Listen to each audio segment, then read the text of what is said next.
For more than 60 years, Brits have been sold the dream of a new paradise life in Australia. Every year, nearly 30,000 people emigrate to Australia, and many of these head for the vibrant city of Sydney, attracted to the harbour lifestyle and the 70-odd beaches up and down the coast.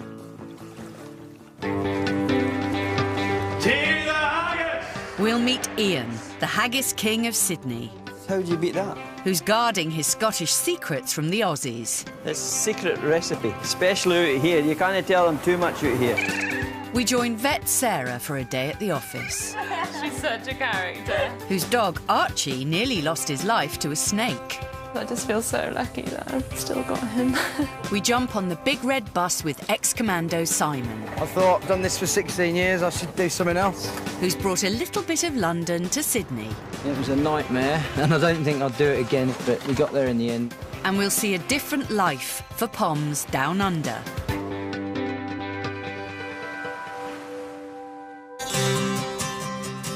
Over the last 200 years, 25 million Scots have relocated to different parts of the world, and thousands have ended up in Australia. The Sydney suburb of Maroubra might boast the best surf in Australia, but just up from the beach is a wee bit of Scotland. See you later. Annie, how are you? Scottish butcher Ian emigrated to Sydney with his wife Linda 30 years ago. It's a very big move, very homesick. The longer you're here, you know, the more you start to settle down. So we've been here since 1982 and not been back yet. Ian is originally from the small town of Methil in Fife. That was our house. Just 2 years after arriving in Sydney, Ian opened his butchers, specialising in traditional Scottish meats. This is liver, lungs and heart. Oh, it's beautiful, eh? Look at that. Love haggis. Today he's got one of his biggest orders of the year, to make 70 kilos of haggis for St Andrew's Day. Everybody says, how do you make it? Everybody has their own ways. I have my way, and that's just what I've done since I've done my apprenticeship back in Scotland. Ian started his apprenticeship when he was just 15 years old. I left the school on a Friday. I went down to a butcher shop called G.W. Douglas. I went in, seen the boss, and he says, yeah, you can start right away. So I started on a Tuesday. And that was it.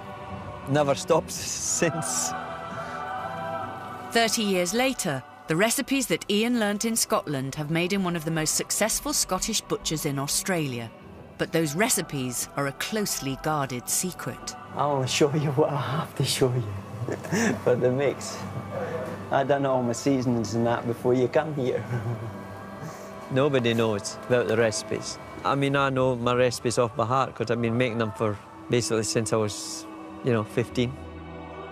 I spend a lot of time and effort on making haggis. I take a lot of pride in my work. So, see that? There's a burst one. That's got to come out. So, how do you beat that? Some of his customers have travelled 10,000 miles to put in their order. Hello there. I'm here. You're here. Mary and Bob Moffat are on holiday from Scotland. We come every year because my son stays in Sydney. He works here, so this is where we get our white pudding and our haggis and our steak pies. How much slicing are you wanting, haggis? But they're not just here for the haggis. They're actually from Ian's hometown. I used to work in the pub we used to come to where I stayed, where we stayed. Yeah, I used to go to the pub where this woman was a barmaid, and would you believe it? I used to go and have a pint after I finished work. He hasn't been back. I know, terrible, isn't it? I'm missing everybody. Stick all it, and they've got the black pudding and the haggis slice instead of getting a whole haggis. So just have a wee portion of haggis for ourselves with our totties and neeps, and that's it. Thank you very much. Good to see you. See you later. Okay, look after yourself. Sure they know. We better go and check the haggis because they may be starting to do the Highland fling out there or something. Cooking haggis using traditional methods is no mean feat. It's swollen. Yeah, well, you would swell too if you were in the water that long.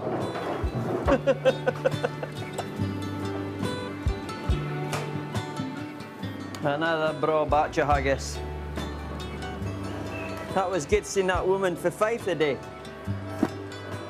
Yeah, it gives you a wee bit of lift when you see somebody like that to back him.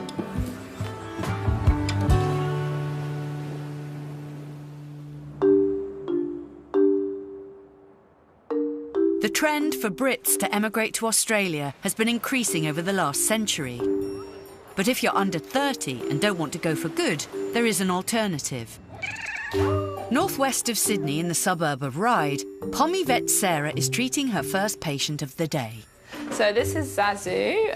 She came into us 5 weeks ago as a stray and she had a broken leg. I just want to have a look at her and make sure that she's all right. Sarah was able to take advantage of the working holiday visa, available to 18 to 30-year-olds. These visas give young people the opportunity to work abroad without having to emigrate. Oh, that bit there. I'll just give her some pain relief and see how she goes. Over the last couple of years, applications for this visa have increased by 20%.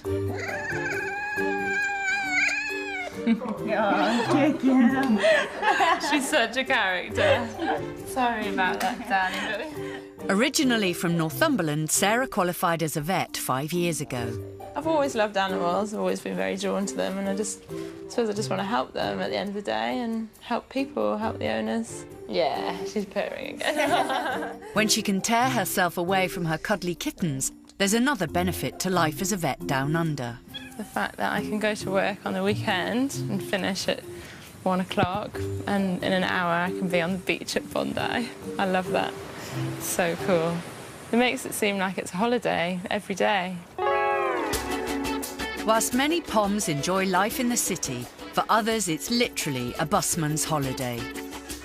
An hour's drive south of Sydney, 41-year-old Simon is taking his family out into the bush, camping. There we go, there's the bus. But he's got no ordinary camper van, he's got a big red bus. Right, you ready then? 12 years ago, Simon's life was at a crossroads. I was in the army, I was in Africa on my last operational tour, and I thought, I've done this for 16 years, I should do something else. That something else was a 1949 Routemaster bus, as symbolic of London as the opera houses of Sydney.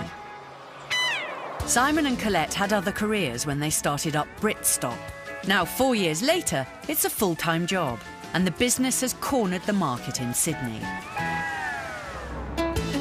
The bus is a party on wheels for weddings, stag nights and highbrow corporate events in Sydney. It was a bit of a harebrained scheme, but I just liked the fact that it was something that we could do together. I found it exciting to run our own business because it's such an icon, the big London double-decker bus. I could just see it working. Plymouth-born Simon met his Aussie wife Colette in 1997 in the Backpackers pub in London. I was based with the Paras at the time, so we were up there with our maroon T-shirts and para wings, you know, posing and being all tough soldiers. And then Hard to Handle, a song by the Black Crows, came on, which is, you know, one of my all-time favourites for singing and going nuts to. So I rushed to the dance floor. That's when I first saw Colette. She was waving and blowing kisses, and I was looking around thinking, who's the lucky fella? Didn't realise it was me at the time. They married in 2002 and emigrated a year later to Helensburgh, 45 kilometres from Sydney. They now have 3 daughters, Amy, Charlie and Holly. And even the bus is part of the family. Camping. That's the best bit. Mobile home. Best mobile home in the world.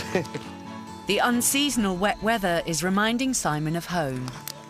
I miss the UK quite a lot. I mean, all my family is still there. And I miss the pubs. The history is amazing. I mean, when I left, I had a big leaving do. We had it at a pub that was built in the 12th century down in Dartmoor. And so I miss that side of it. Right, there you go, Neil. She's going like a good one.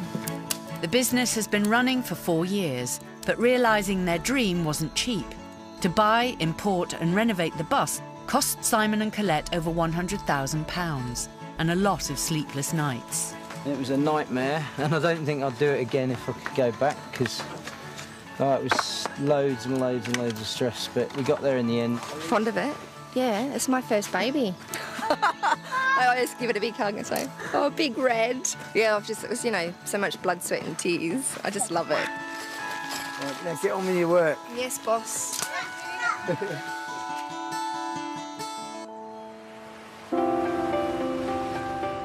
Family firms make up around 70% of all Australian businesses and employ 50% of the workforce. Ford does the Scotch pies. Ian has been running his family business for nearly 30 years, and he's now starting to think about the future. My son's started coming into the shop. Hopefully we'll get him to take over from me. But for the moment, 24-year-old Cameron is working his way up. Get out of here. Cam's Head chef. head chef today. He does a really good breakfast. Nobody else does it like Cameron. If Cameron's not here, breakfast is no good. I'm training Cameron, my son. He wants to come into the business, so he's actually been in the business now for about a year and a half. Do you like haggis? Love it. If I could eat it every week, I would. It's the best, fresh. It's the best. He could take over the shop and run the business and everything else, but he doesn't like any fat or touching things that's he's better than what he was, but I mean, at least he's he does pick up a knife, and the boys will show him bits and pieces to do, but he really should have went to TAFE and done the apprenticeship. St Andrew's Day is a huge celebration in the Scottish calendar, and no less so down under. There's only a few days to go, and Ian's got some haggis to deliver. Another load of haggis, Cam. But his mind is still on passing the business on to his son. I think it's a bit harder. I think it's a bit harder with our kids nowadays, because we had to, like when we were growing up, we had to work for what we got, you know, and you appreciate things more. But the kids nowadays, their fault giving them too much. So I just wished I was a bit harder sometimes. Here's butchery, we've got some haggis for you.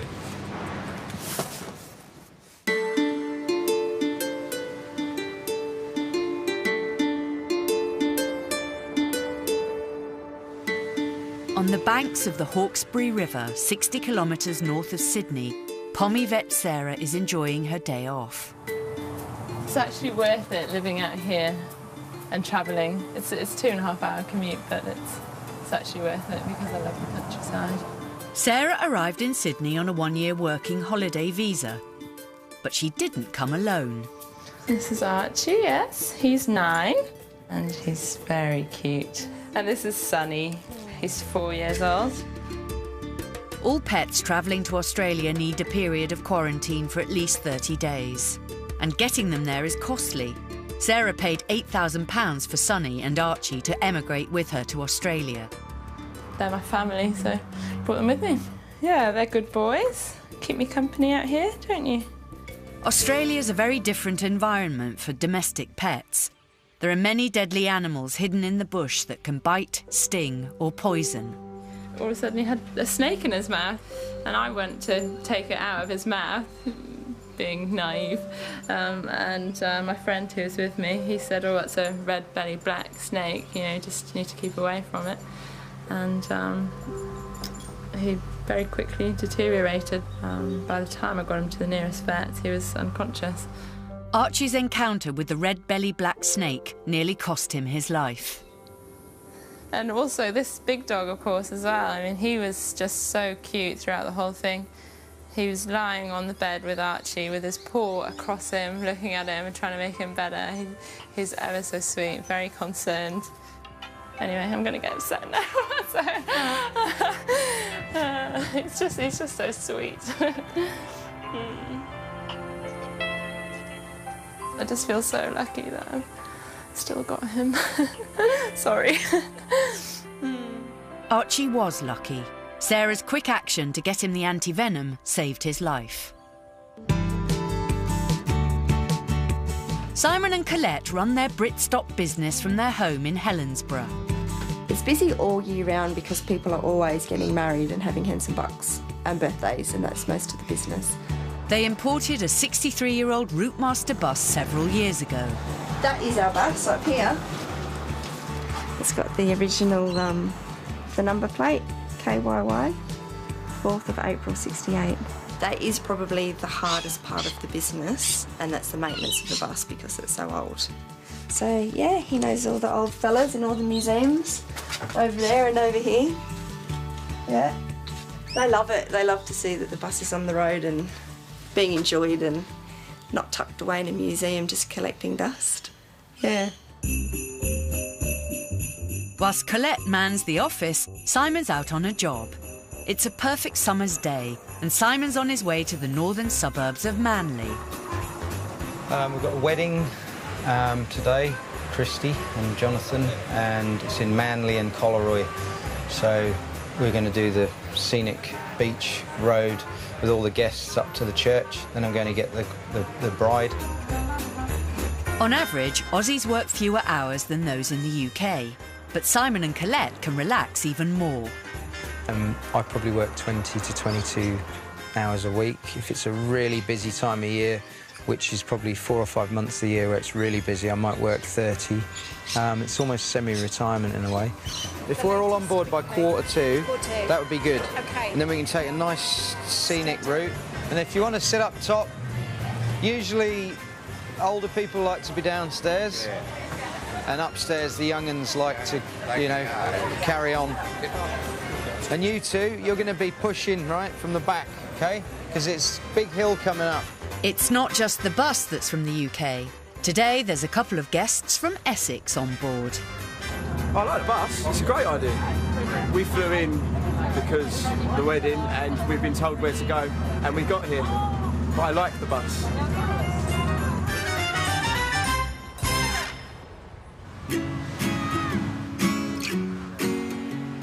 The wedding venue overlooks the beautiful 2.5-mile surf beach of Collaroy. Oh, you can't really get better than this for location. Good luck. Thank you.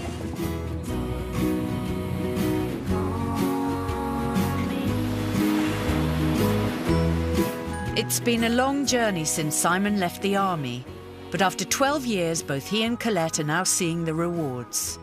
You know, we could definitely push. We could get more buses, we could get cabs, you know, we could push the business, but we don't want to. We're happy with the way it is. I just wanted my own business, and the idea just sort of came to me about the bus, and it just seemed like, how can it go wrong? It just seemed a great idea, and it turned out that it was, and, you know, we've got a really successful life here.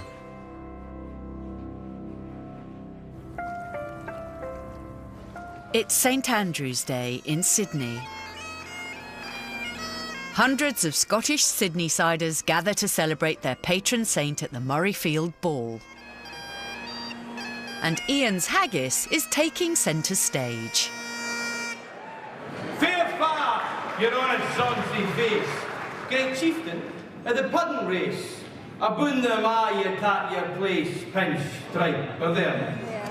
I think the further away from Scotland you get, the more Scottish you become. Do you know what I mean? And then, so you can't get much further away than Australia. So the Scots here are really proud to be Scottish, and any chance they get to put a kilt on and show off their legs, they're up for it, right? Ladies and gentlemen, take the haggis!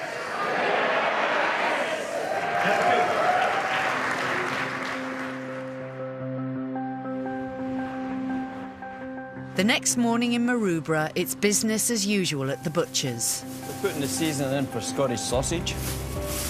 What goes into it? I can't tell you. It's a secret recipe. Especially out here. You can't tell them too much out here. So have you passed this recipe on? Cameron knows it. He's going to be the next sausage maker. I hope. Is that right, Cam? Aye. While Ian hopes that his son Cameron will take over the butcher's in the future, for now he's not quite ready to let go. You know, I've done my best. I've had a good run. You know, I'm 60 this year. I haven't any plans to retire or even thinking about it, but if If something happened to me suddenly or something like that, well, there's not much I could do about it, is there? I'd just be dead and buried. As long as I'm fit enough for to do it, I'll always be here. That right, Cam? Aye.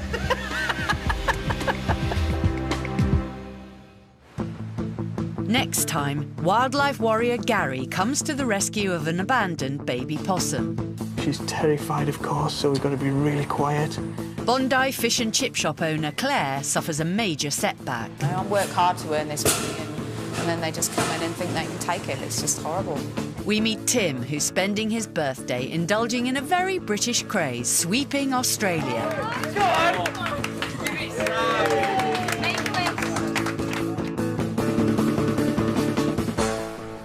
Under new management this weekend, England start over and will be hoping for a springboard to their Euro 2012 campaign with a friendly against Norway tomorrow, live at 7 here on ITV1. Next though, caught red-handed, Carl and Sunita have a lot of explaining to do back in Coronation Street.